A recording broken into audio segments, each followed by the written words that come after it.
আসসালামু আলাইকুম রহমতুল্লাহি ওবরাকাতু। হ্যালো বন্ধুরা, welcome to my another blog. দেশ এবং প্রবাস থেকে যেখান থেকে এই মুহূর্তে আমার ভিডিওটি দেখছেন, সবাইকে অসংখ্য ধন্যবাদ। ভিডিওতে আপনাদের সাথে আছি আমি মোশাররফ হোসেন, সৌদি আরব প্রবাসী। অনেকে আছেন আমার কাছে জিজ্ঞেস করেন বা জানতে চাইতেছেন যে ফুড ডেলিভারিতে টার্গেট কমপ্লিট করা সম্ভব কিনা। তো ইনশাল্লাহ আজকে ভিডিওতে আমি আপনাদেরকে দেখানোর চেষ্টা করব যে ফুড ডেলিভারিতে বা হাঙ্গার স্টেশন কোম্পানিতে যে টার্গেট, সেই টার্গেট কমপ্লিট করা সম্ভব কিনা। যদি টার্গেট কমপ্লিট করা না যায় তাহলে কেন টার্গেট কমপ্লিট করা যায় না, সেই ব্যাপারগুলো নিয়ে ইনশাল্লাহ আজকে ভিডিওতে আলোচনা করব। যদি আপনারা ভিডিওটা শেষ পর্যন্ত দেখেন, অনেক কিছু জানতে পারবেন।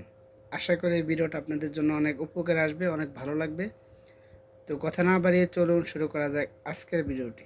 বন্ধুরা, হাঙ্গাই স্টেশনে বা কোম্পানিতে টার্গেট কমপ্লিট করা যায় কি না সেটা আমি আপনাদের কাছে প্রমাণ সহ দেখাবো।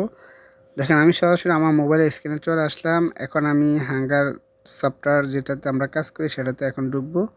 এই যে আপনারা দেখতেছেন, এই যে হাঙ্গার রাইডার, এটাতে প্রবেশ করলাম। করার পরে দেখেন, আমি এই যে এটা কিন্তু আমার নাম।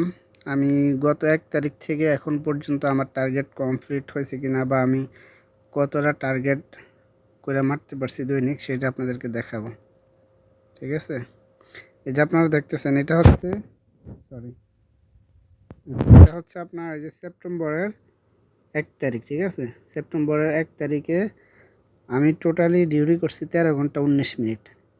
তো 13 ঘন্টা 19 মিনিটে আমি টার্গেট কমপ্লিট করতে পারছি এই যে 19টি। ঠিক আছে, আমাদের কোম্পানির টার্গেট কিন্তু 14টি, অন্যান্য কোম্পানির টার্গেট আপনার 15টা 16টা এরকম করে আছে। তারপরেও হিসাব করলে কিন্তু 15টা হইলে 16টা হইলেও কিন্তু আপনার এই যে 12-13 ঘন্টা ডিউটি করা সম্ভব। যে আমি 13.5 ঘন্টায় ধরেন আমি 19টা অর্ডার মারছি। এখন আমরা 2 তারিখে দেখব। ঠিক আছে, এ হচ্ছে 2 তারিখ। 2 তারিখে ঢুকলে দেখবেন এই যে আমি আপনার সেমভাবে 13.5 ঘন্টা ডিউটি করে আপনার টার্গেট হচ্ছে আমার 18টা। আমার এখানে 3টা অর্ডার ক্যান্সেল হয়েছে ওই দিন। যদি এই 3টা ক্যান্সেল না হতো তাহলে কিন্তু আমার এখানে 21টা অর্ডার হইতো। কিন্তু দুর্ভাগ্যবশত, ভাগ্য খারাপ, 3টে অর্ডার ক্যান্সেল হওয়ার কারণে আমার টার্গেট কম হয়েছে, 18টি হয়েছে। ঠিক আছে, আচ্ছা এখন আমরা 3 তারিখে দেখব। এই 3 তারিখে দেখেন, 3 তারিখে যে 14.5 ঘন্টা ডিউটি করে আমি টার্গেট কমপ্লিট করছি 18টি। এদিনও একটি আমার ক্যান্সেল হয়েছে। এটা ক্যান্সেল না হলে কিন্তু আমার এই যে এখানে 19টা হইতো। ঠিক আছে, এখন আমরা দেখব হচ্ছে 4 তারিখে। এ হচ্ছে 4 তারিখ।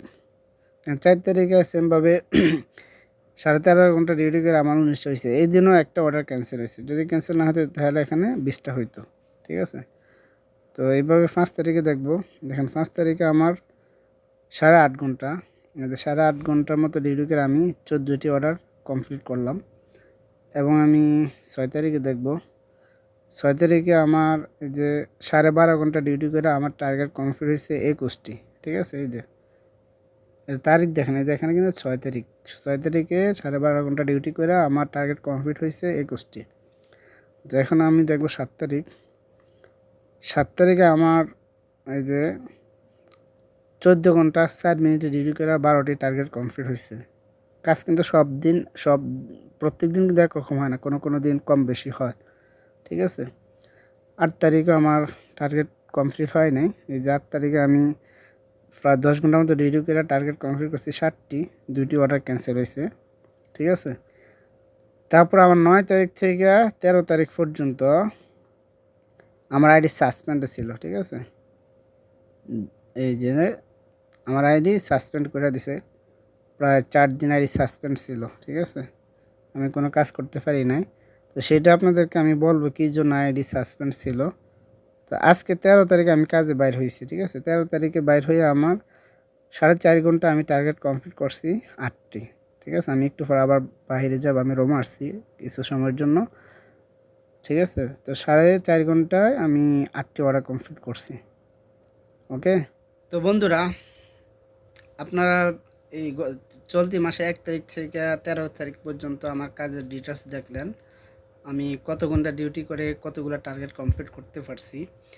আর এখানে একটা কথা বলে রাখি যে প্রত্যেকদিন কিন্তু কাজ একরকম হয় না, ঠিক আছে? তারপরেও যদি আপনি দৈনিক এভারেজে 12 ঘন্টা করে ডিউটি করেন, আপনার কোম্পানির টার্গেট কমপ্লিট করা সম্ভব, যেটা আমি আপনাদেরকে স্ক্রিনে সরাসরি প্রমাণ দেখাইছি, ঠিক আছে? আর আমার যে আইডি 4 দিন সাসপেন্ড ছিল বা আমার কাজ বন্ধ ছিল, সেটার কারণ হচ্ছে আমার এই বিগত 1 তারিখ থেকে 7 তারিখ পর্যন্ত বা 6 তারিখ পর্যন্ত আমার অনেকগুলো অর্ডার ক্যান্সেল হয়েছে। তো অনেকগুলো অর্ডার ক্যান্সেল হওয়ার কারণে কোম্পানি আমাকে সাসপেন্ড করে দিয়েছে 4 দিন। যদিও এখানে আমার কোনো ভুল ছিল না, তারপরেও কোম্পানির যে রুলস, ওই রুলসের বাইরে আমার বেশি অর্ডার ক্যান্সেল হয়ে গেছে, সেই জন্য আমার আইডি 4 দিনের জন্য সাসপেন্ড করে দিছে। তো এইভাবে আরও কোম্পানির কিছু নিয়মকানুন আছে, যেগুলা রুলসের বাইরে চলে গেলে অনেক সময় আইডি 1 দিন 2 দিন বা 3 দিন 4 দিন এরকম আইডি সাসপেন্ড করে দেয়। তো যাক, এটা দুর্ভাগ্যবশত হয়ে গেছে ভুলের কারণে, কিছু করার নেই। তো তারপরেও কিন্তু 4 দিন বাদ দিলেও আমার এভারেজে কিন্তু আমার টার্গেট কমপ্লিট আছে। তো এখন আপনারা দেখলেন, আপনারা যদি 12-13 ঘন্টা ডিউটি করেন তাহলে টার্গেট কমপ্লিট করা সম্ভব, এটা প্রমাণ দেখাইলাম। এখন আসেন যে টার্গেট কমপ্লিট কেন হয় না। কমপ্লিট না হওয়ার অনেকগুলো কারণ আছে। তার যে হাঙ্গার স্টেশনে যারা গাড়ির আইডি দিয়ে কাজ করে তারা টার্গেট কমপ্লিট করতে পারবে না, এটাই স্বাভাবিক। কথা বোঝার চেষ্টা করেন, গাড়ি দিয়ে কাজ করা আর মোটরসাইকেল দিয়ে কাজ করার কথা বলছি না। আইডি যদি মোটরসাইকেলের হয়, তো যেটা বলতেছিলাম যে একটা হচ্ছে আপনার গাড়ির আইডি, আর আরেকটা হচ্ছে মোটরসাইকেলের আইডি। এখানে গাড়ি দিয়ে কাজ করলেন না মোটরসাইকেল দিয়ে কাজ করলেন সেইটা মূল বিষয় না। মূল বিষয় হচ্ছে আপনার আইডি কিসের আইডি। যেমন আমার আইডি কিন্তু মোটরসাইকেলের আইডি, আমি কাজ করি গাড়ি দিয়ে। সেমভাবে আপনার আইডি যদি মোটরসাইকেলের হয় তাহলে আপনি টার্গেট কমপ্লিট করতে পারবেন, কিন্তু আপনার আইডি যদি গাড়ির হয় তাহলে টার্গেট কমপ্লিট করা খুবই কষ্টকর, যেটা অসম্ভব, টার্গেট কমপ্লিট করা যায় না। তার কারণ হচ্ছে গাড়ির আইডিগুলোতে অনেক দূরে দূরে অর্ডার দেয়, আর আপনার খুব দেরি দেরি অর্ডার আসে, যার কারণে আপনি 12 ঘন্টা ডিউটি করে 12টা 13টা কমপ্লিট করতে পারবেন, বা আমরা লং টাইম ডিউটি করতে হবে। কিন্তু আপনার আইডি যদি মোটরসাইকেলের আইডি হয় তাহলে আপনি টার্গেট কমপ্লিট করে বেশি মারতে পারবেন। আমি এটা শুধু হাঙ্গারের কথা বলছি, ঠিক আছে? আর জাহেজ বা অন্যান্য কোম্পানিতে কোনো সমস্যা নেই, এটা শুধু হাঙ্গারের কথা বলছি যে গাড়ির আইডি হলে টার্গেট কমপ্লিট করা অসম্ভব। এটা হচ্ছে প্রধান কারণ। তারপরে আরও কারণ আছে, যেমন মনে করেন আপনি যদি আপনার আইডির র্যাঙ্ক, যেমন হাঙ্গারে কিন্তু আইডির র্যাঙ্ক আছে 1 2 3 4, তো আপনার আইডির র্যাঙ্ক যদি 4 নাম্বার থাকে, সেই ক্ষেত্রে আপনি ভালো শিফট পাইবেন না বা শিফট বেশি পাইবেন না। সর্বোচ্চ 12 ঘন্টা শিফট পাইবেন, কিন্তু 12 ঘন্টা সিরিয়ালভাবে পাইবেন না, ঠিক আছে? গ্যাপ গ্যাপ দিয়ে পাইবেন, অনেক সময় শিফট মিল মতো পাইবেন না। তো শিফট না পাওয়ার কারণে কিন্তু আপনি কাজ করতে পারবেন না, কাজ না করার কারণে আপনার টার্গেট কমপ্লিট হয় না। তো আরও অনেক কারণ আছে যেগুলা সম্পূর্ণ আপনার নিজের কারণে, এগুলা কোনো কোম্পানির দোষ না, ঠিক আছে?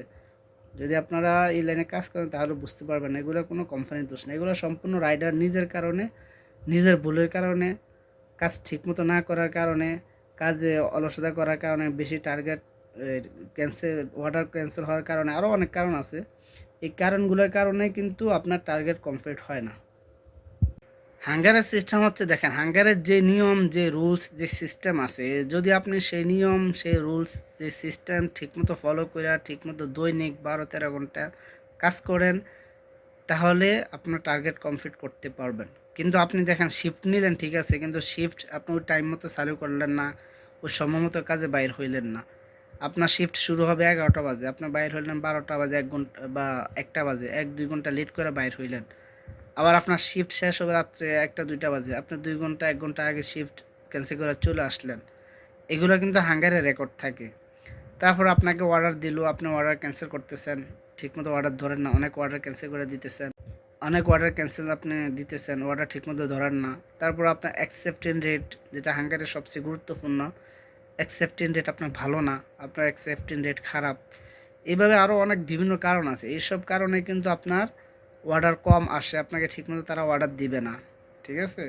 আর অ্যাকসেপ্টেন্স রেট কম থাকার কারণে কিন্তু আপনার আইডির র্যাঙ্ক কিন্তু নিচে চলে আসবে 4 বা 3, তখন কিন্তু আপনার কাজ করে আপনি মজা পাবেন না, তারা উল্টাপাল্টা অর্ডার দিবে, দূরে দূরে অর্ডার দিবে, তখন আপনি টার্গেট কমপ্লিট করতে পারবেন না। মূল কথা, সারাংশ কথা হচ্ছে, হাঙ্গারে কাজ করতে হলে অবশ্যই আপনাকে হাঙ্গারের যে সিস্টেম, যে রুলস, যে নিয়মকানুন আছে, এগুলো সব সম্পূর্ণভাবে আপনাকে মেনে চলতে হবে। যদি ঠিকমতো মাইনা চলেন তাহলে আপনি টার্গেট কমপ্লিট করতে পারবেন। আর যদি হাঙ্গারের রুলস নিয়মকানুন আপনি না মানেন, আপনি মন গড়া মতো আপনি অর্ডার ধরলেন, অর্ডার ছাইড়া দিলেন, টাইম মতো ডিউটিতে নামলেন না, শিফট চালু করলেন না, অ্যাকসেপ্টেন্সে ঠিক রাখলেন না, তাহলে কিন্তু আপনার আইডি খারাপ হয়ে যাবে। খারাপ হয়ে যাইলে কিন্তু আপনি টার্গেট ঠিকমতো কমপ্লিট করতে পারবেন না। আশা করি আপনারা বুঝতে পারছেন। আসলে অনেক কিছুই বলার ছিল, সময় স্বল্পতার কারণে আর ভিডিও লম্বা হয়ে যেতেছে, সেই কারণে অনেক কিছু বলতে পারতেছি না। ইনশাল্লাহ আপনাদের কারো যদি কোনো কিছু জানার থাকে বা কোনো কিছু জানতে আগ্রহী, আপনারা আমাকে কমেন্ট করবেন। আমি ইনশাল্লাহ পরবর্তী ভিডিওতে ওই ব্যাপারগুলো নিয়ে আলোচনা করব, আপনাদেরকে জানিয়ে দেওয়ার চেষ্টা করব।